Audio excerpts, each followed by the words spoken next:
India today warned Pakistan of an unequivocal response to the killing and mutilation of 2 soldiers yesterday along the line of control in Kashmir. Pakistan, which has denied this act, said in a response that India should look inwards to determine how the soldiers were killed.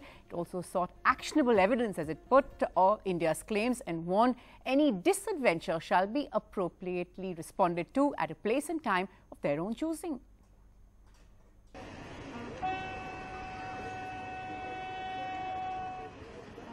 As hundreds joined families of the 2 soldiers beheaded by Pakistan for the last rites, top military officers of India and Pakistan spoke on a hotline. In the clearest indicator yet of what it intends to do, the army said, such dastardly and inhuman act is beyond any norms of civility and merits unequivocal condemnation and response. The army cannot reveal what that action will be, but options include surgical strikes like the one last September on a launching pad for terrorists. The launching pads are always active. Everybody knows that this incident has taken place immediately after the visit of the army chief. In Taran, Paramjit Singh's family is grieving and furious.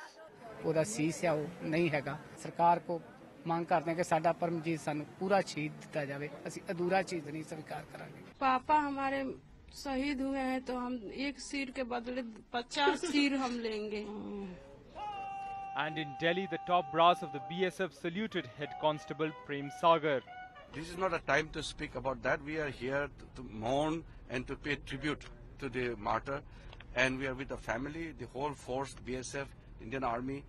Pakistan has denied that their army mutilated Indian soldiers, but this is a standard Pakistani response.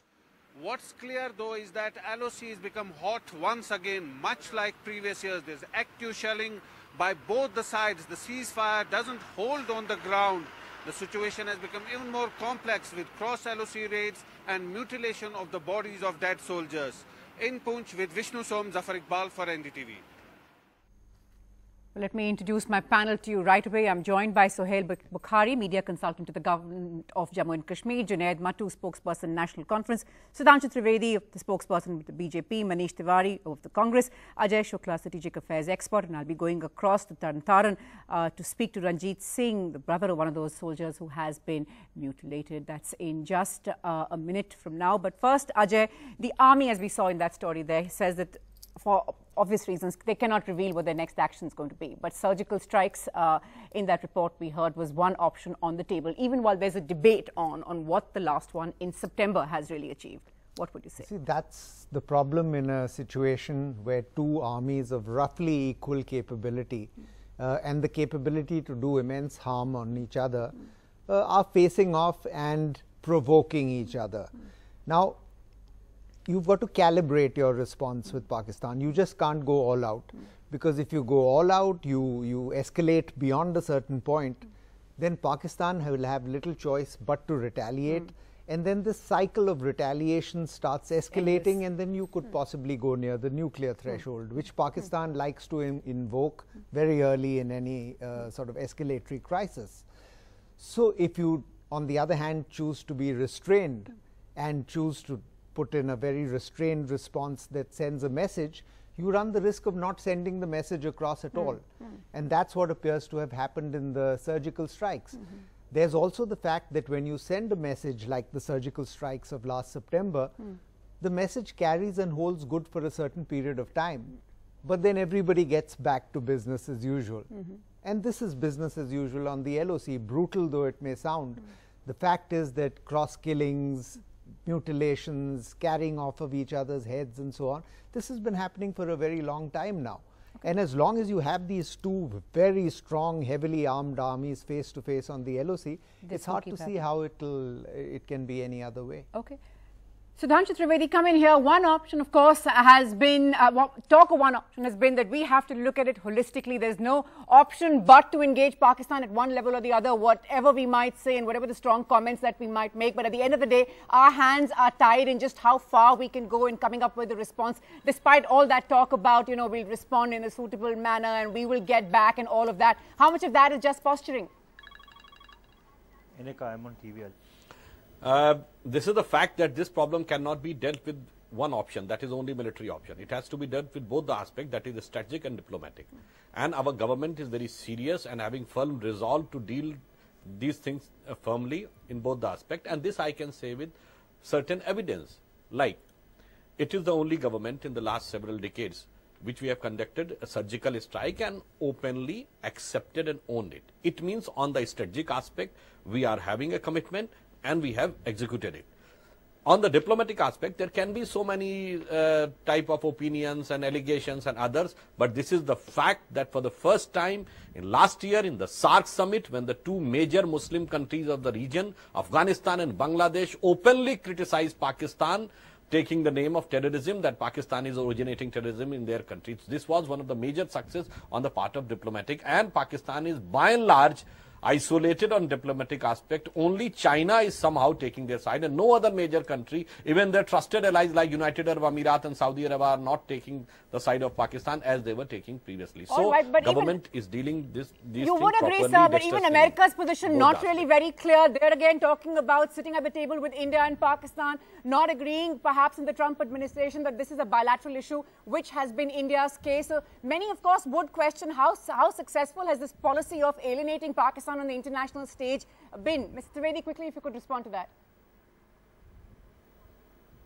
Actually, as far as America is concerned, there is also one point of their concern in this region, that before 2014 there were NATO forces available in Afghanistan. So all the jihadi forces in Pakistan were more concentrated on their western front than on the eastern front, that is Kashmir. After the withdrawal of NATO forces there, their entire focus is on Indian side. So the situation is definitely more tough on our side, but still in any given circumstances our government is firmly committed, and definitely we will prove whatever we say.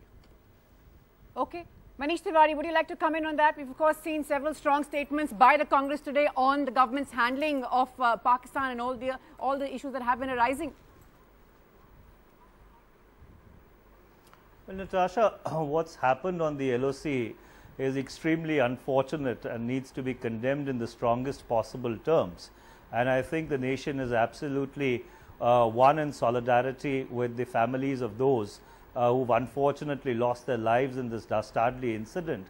Having said that, the fact remains that over the last 35 months, government of India has had no policy qua Pakistan. In fact, their entire approach to Pakistan has been a litany of flip-flops, somersaults and U-turns, blowing hot and cold simultaneously and concurrently at the same time. And insofar as the isolation of Pakistan is concerned, this is a myth that we should not delude ourselves with. Unfortunately, whether you like it or not, Pakistan strategically thinks that it's in the sweetest spot possible because of the China-Pakistan economic corridor having consolidated, the strategic relationship between the PLA and the Pakistani army. For the first time in 70 years, you've seen the Russian armed forces actually doing exercises with the Pakistani armed forces, and that too immediately after the operations along the LOC last September.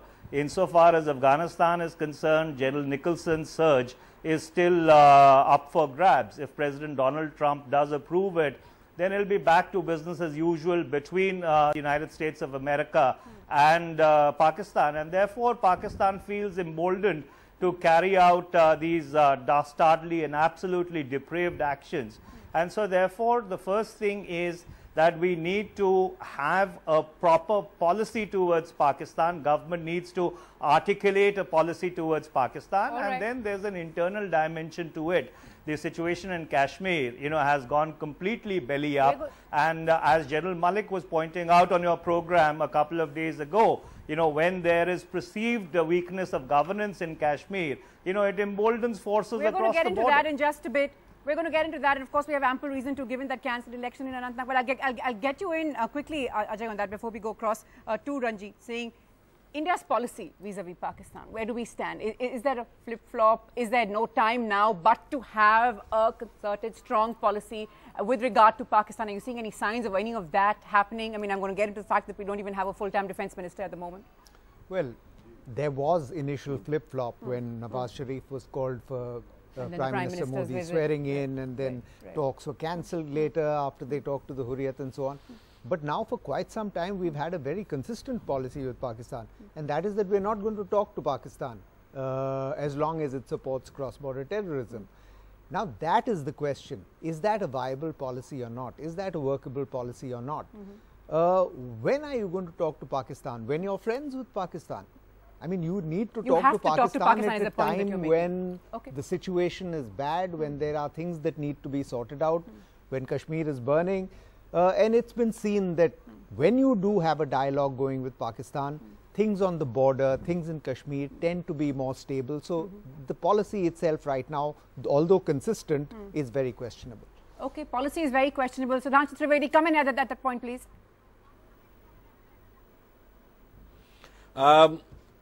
It is very clear, our policy, that talk and terror can't go together. Up till now, there were only two formal official dialogue with Pakistan. One was at the Prime Minister level at UFA, in which there was a categorically written statement on terror, though Pakistan subsequently backtracked from that and they didn't came up in Delhi. And the other was in Bangkok, that was NSA level top, that was purely on terrorism. So we are of the firm opinion that talk and terror can't go together. Only talk on terror can be. So we are totally focusing on that. Whether it is talk with Pakistan or any other country. You have seen that Prime Minister Sri Narendra Modi has taken up this issue, whether it was United Nations, whether it was his UAE visit or the Saudi Arab visit or any other country. And I have also given you recently the example of SARC summit. Okay, I just want to add a question there, Mr. Trivedi. Has our experience of the last couple of months not shown that not talking is perhaps not an option? When the other person is not at all in the mindset of talking, then we have to deal them accordingly. We have to deal with the policy of tit for tat, but both on a strategic and on the diplomacy level. Okay, the policy. And even we have taken an aggressive posture also. Take the example of Balochistan. Okay. What is it yielding perhaps? What are the results that we have to see from may all I of that? come in for a moment? Yeah, okay, quickly. It will take time to yield something. Okay. Well, Natasha, that is where, you know, the government is absolutely confused, and it ends up sending mixed signals, you know, to the deep state in Pakistan. You know, if you rewind back to your coverage of when Prime Minister Narendra Modi made that unscheduled stop in Lahore, ostensibly to wish Prime Minister Nawaz Sharif on his granddaughter's wedding, you know, there was talk about, you know, some steel magnate having brokered that entire visit. And once again, 3 days or 4 days ago, in the media, there's been speculation again, you know, about a back channel being operated by the same gentleman with regard to Pakistan. Now, if you have a back channel in place and you do not have formal talks taking place, the message that you are sending to Pakistan is that you are posturing for a domestic audience, but you are actually, you know, desperate to talk to them. And that's what emboldens the deep state in Pakistan. These are the mixed signals, you know, which are leading to the situation which has evolved over in the on the LOC over a period of time. Okay. Okay, I'm just going to get into that reported visit. We don't have a confirmation of that, but this, of course, has been the big buzz about that, Sachin Jindal's visit to Pakistan, and who is he sort of mediating for. We're going to get into that in just a bit, but I want to go across first to Taran. Now, Paramjeet Singh, Naib Subedar in the Army, and Head Constable Prem Sagar of the Border Security Force were part of that patrol team when they were ambushed by Pakistan's border action team, which included both army men and terrorists. They were beheaded, and today 42-year-old Paramjeet Singh's body was flown to his village in Punjab. His relatives, as you can imagine, very upset, said that they would not cremate him till they were allowed to see the body. When they did, they were understandably distraught. Well, joining me now from Taran is Ranjit Singh, Paramjeet Singh's brother. Ranjit Singh ji, हमसे बात करने के लिए बहुत शुक्रिया. हम समझ सकते हैं ये आपके लिए कितना मुश्किल समय होगा. आज हमने देखा कि काफ़ी सारे जो आपकी फैमिली के लोग हैं उन्होंने कहा कि पहले वो बॉडी को देखना चाहते हैं और उसके बाद आई कैन इमेजिन बहुत डीपली अनसेटलिंग रहा उनके लिए. आप क्या रिस्पॉन्स चाहेंगे, आप क्या कहना चाहेंगे सरकार को आज जब आपने अपने भाई का क्रिमेशन किया है?